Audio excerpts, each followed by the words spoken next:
DSP साहब के कमाल से टीम इंडिया 180 रन की बढ़त ले चुकी है इंग्लैंड के ऊपर। अब देखने वाली बात है कि डीएसपी साहब तो ठीक है, लेकिन बाकी गेंदबाज विशेष करके प्रसिद्ध कृष्णा, जिस तरह से आज प्रसिद्ध कृष्णा की धुनाई हुई है उनको बाद में बात करते हैं। लेकिन सबसे बड़ी बात यह है कि टीम इंडिया इस समय 244 रन की बढ़त ले चुकी है। 587 रन के जवाब में पहली पारी में इंग्लैंड 407 रन बनाकर ऑल आउट हो गई और वहीं 180 रन की लीड इंडिया ले चुकी है। अब सवाल यह है कि टीम इंडिया इंग्लैंड के सामने दूसरी पारी में कितना रन का टारगेट देती है, क्योंकि अभी तक बता दें तो टीम इंडिया दूसरी पारी में 64 रन बना चुकी है।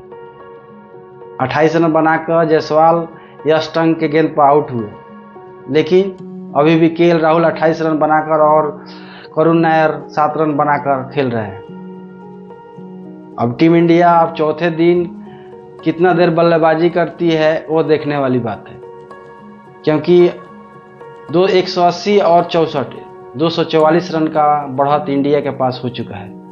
और इंडिया यदि कल का दिन चौथे दिन यदि बल्लेबाजी ठीक से करती है तो 70-80 ओवर में लगभग 350 रन बनाकर लगभग 500 का टारगेट दे सकती है इंग्लैंड के सामने।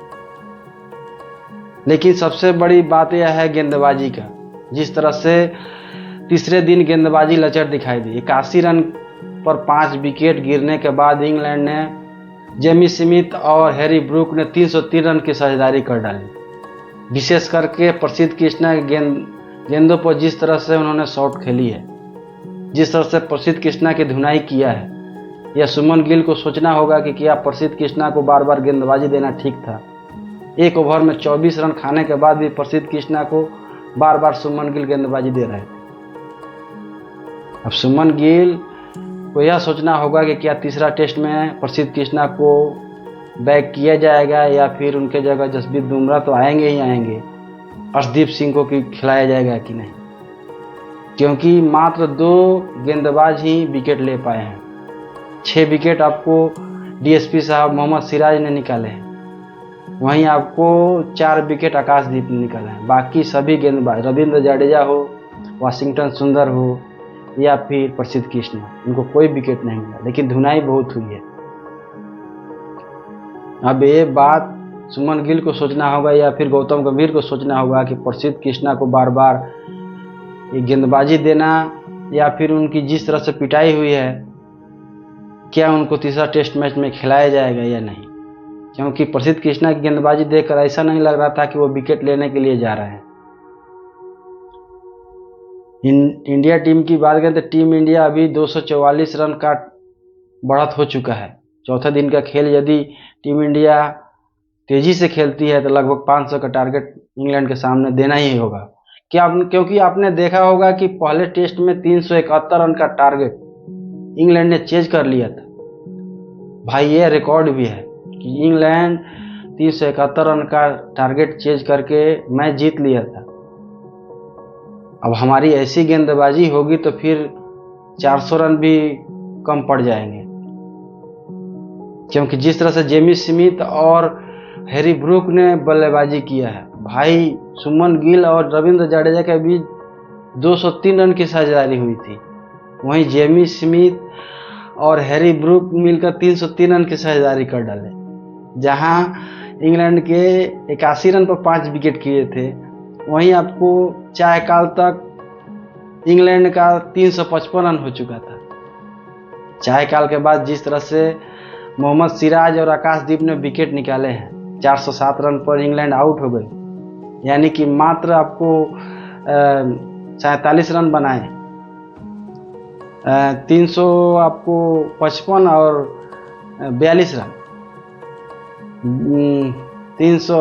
42 रन बनाए, 42 ना 52 रन बनाए, और वहाँ से आपको मात्र 52 रन बनाकर 5 विकेट गंवा दिया है इंग्लैंड।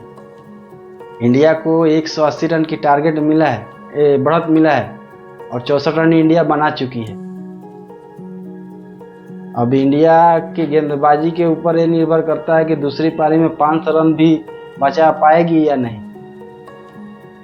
लेकिन 5वें दिन ये भी सुनने में आ रहा है कि 5वां दिन बॉल घूमेगा, बॉल घूमता है तो रविंद्र जडेजा और वाशिंगटन सुंदर कुछ कमाल कर पाए। लेकिन इंग्लैंड बेसबॉल जिस तरह से खेलता है इंग्लैंड, उनके सामने बड़े टारगेट भी छोटा लगने लगता है। जिस तरह से आज 2 सेशन में इंग्लैंड ने बल्लेबाजी किया है, T20 स्टाइल में बल्लेबाजी किया है और ऐसे रन भाग रहे थे जैसे कि देखते देखते 355 रन हो गए। 181 रन पर 5 विकेट और 355 रन पर 5 विकेट। जब टीम इंडिया 80 ओवर के बाद नई गेंद ली तब जाकर इंडिया के विकेट मिलना स्टार्ट होगा। उससे पहले कोई भी गेंदबाज विकेट नहीं ले रहा। मोहम्मद सिराज को ये बात माननी हो कि मोहम्मद सिराज ने नई बॉल से शानदार गेंदबाजी की और विकेट निकाले, नहीं तो टीम इंडिया के बहुत बुरा हाल होता। और एजबेस्टन टेस्ट में टीम इंडिया इतिहास बदलने के मूड में है, क्योंकि आपको मालूम है कि 8 मैच में टीम इंडिया 7 मैच हारी है, 1 मैच ड्रॉ रहा है। एजबेस्टन टेस्ट यदि टीम इंडिया इस टेस्ट में जीतती है तो भाई इतिहास तो बदलेगा ही, क्योंकि अभी तक इस एजबेस्टन में एक भी मैच इंडिया नहीं जीती है। दोस्तों, आपको क्या कहना है? चौथा दिन टीम इंडिया कितना टारगेट देना चाहेगी इंग्लैंड को? कमेंट करें और वीडियो अच्छी लगी तो सब्सक्राइब करें, प्यारा सा एक लाइक करें। मिलते हैं अगले वीडियो में, तब तक के लिए नमस्कार।